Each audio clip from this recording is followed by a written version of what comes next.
आम आसी पहुँची गलु लपणगिरी जगन्नाथ मंदिर पहाड़ उपर भितर गाला अच्छी ना नहीं कौन पहाड़ बाट देखते यहाँ हूँ लपणगिरी जगन्नाथ मंदिर पहाड़ उपर बहुत बढ़िया जगह यहाँ सब पहाड़ तल रोचे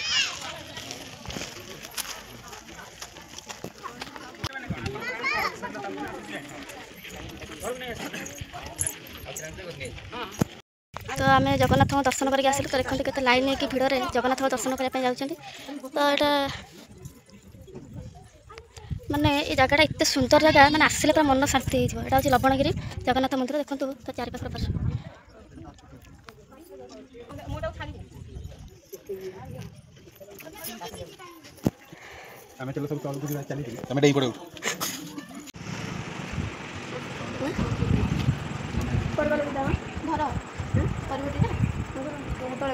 तो आमर पुओ मैंने पानी व्यवस्था कले जेहेतु आम खरारे बुली बुली हालिया हो गलुँ तो दी पुओ मैंने मिसिकी ठंडा पानी व्यवस्था कर आमर शिव मंदिर पाखे आश्रय नहीं आमर धुरडा मुडरा पी दियो मत बोतल खोला खोलु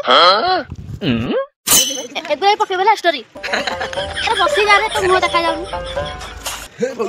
पुओ तो यार पड़ा मो पाख ना पड़ा मैंने जन जन देखेबी ना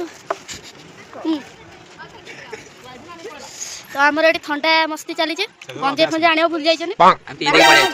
गंजे काटे बसिक बर्तमान ए सब जगह बुलाबुली सरीगला पूरा हालिया हो गलुणु एथर घर भी कौन दीटा दाना पेटर पकई शोब रेस्ट नब तो चलू बाय बाय।